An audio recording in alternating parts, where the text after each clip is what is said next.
শেষ ওভারে ব্যাটিং এর সময় ছক্কার বৃষ্টি হাঁকিয়েছেন সাইফুদ্দিন।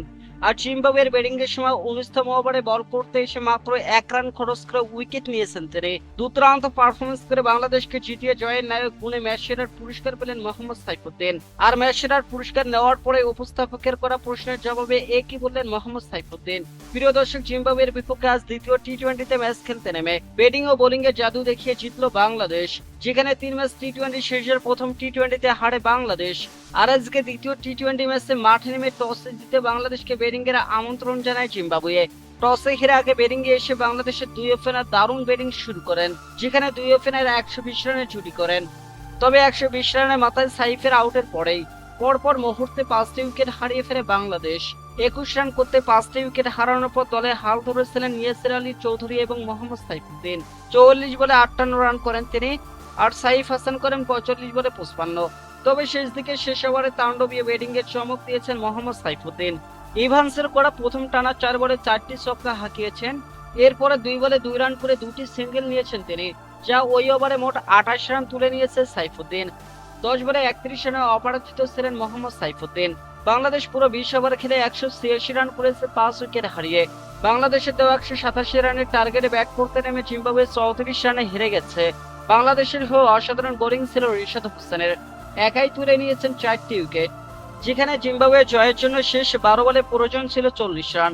ওই মুহূর্তে 19তম ওভারে বল করতে এসে মোহাম্মদ সাইফুদ্দিন মাত্র 1 রান খরচে একটি উইকেট তুলে নিয়েছেন।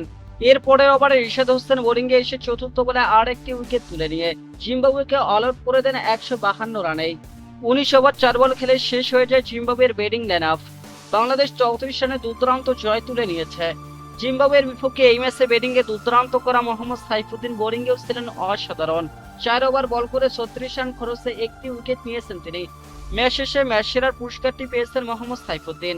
আর ম্যাচ সেরার পুরস্কার নেওয়ার পর উপস্থাপকের করা প্রশ্নের জবাবে মোহাম্মদ সাইফুদ্দিন বলেন, প্রথমত আলহামদুলিল্লাহ, অনেকদিন পর টি-20 আন্তর্জাতিক ম্যাচ, এটি আমার প্রথম প্লেয়ার অফ দ্য ম্যাচ। তাই আমি অনেক বেশি উত্তেজিত এবং আমরা সিরিজে 1-1 ব্যবধানে ফিরে এসেছি। প্রথমত সব কৃতিত্ব আমাদের ওপেনার ব্যাটসম্যানদের, তারা সত্যি খুব ভালো ব্যাটিং করেছে। আর কৃতিত্ব আমাদের বোলাররা সবাই ভালো বল করেছে। গত কয়েকদিন ধরে আমরা অনেক আলোচনা করেছি, কারণ আমরা কন্ডিশনের সাথে মানিয়ে নিচ্ছি। আপনি জানেন এইদিকে শীতকাল, আর আমাদের কন্ডিশন অনেক বেশি গরম। উইকেটে আমাদের মানিয়ে নিতে সামান্য সমস্যা হচ্ছিল। তবে গত 2 দিন আগে আমাদের একটি ভালো মিটিং হয়েছিল, যে কারণে আমাদের ব্যাটিং সত্যি অনেক ভালো হয়েছে।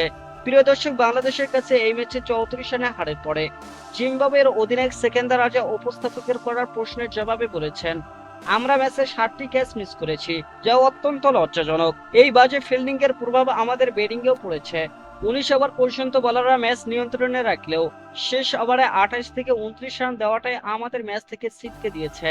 আমরা যেভাবে খেলেছি তাতে 165 রান তারা করলেও কোনোভাবে ম্যাচ জেতার যোগ্য ছিলাম না। প্রিয় দর্শক, জিম্বাবুয়ের অধিনায়ক যেভাবে বললেন তাতে স্পষ্ট ব্যাটিং এ মোহাম্মদ সাইফুদ্দিন শেষ ওভারে 28 রান তুলেছেন। সেই ওভারের রানের কারণে জিম্বাবুয়ে ম্যাচটি হেরেছে বলে মনে করছেন সেকেন্দার রাজা। জিম্বাবুয়ের বিপক্ষে আজ জয়ের পর উপস্থাপকের করার প্রশ্নের জবাবে দলগত সাফল্য নিয়ে তৌহিদ হৃদয় বলেন, ব্যাটিং বোলিং উভয় বিভাগে আজ ছেলেরা দায়িত্ব নিয়ে খেলেছে। শুরুতে ভালো পার্টনারশিপ হওয়াটা ম্যাচের টার্নিং পয়েন্ট ছিল। ম্যাচ পরিকল্পনা নিয়ে উপস্থাপকের করা প্রশ্নের জবাবে বাংলাদেশের অধিনায়ক তৌহিদ হৃদয় বলেন, আমাদের লক্ষ্য ছিল স্টাম্প টু স্টাম্প বোলিং করা এবং ব্যাটসম্যানদের ছোট ছোট জুটি করা, যা বোলার ও ব্যাটসম্যানরা মাঠে সফলভাবে বাস্তবায়ন করেছে। প্রথম ম্যাচ হারার পর পেশাদার দল হিসেবে কন্ডিশনের সাথে দ্রুত মানিয়ে নিয়েছে।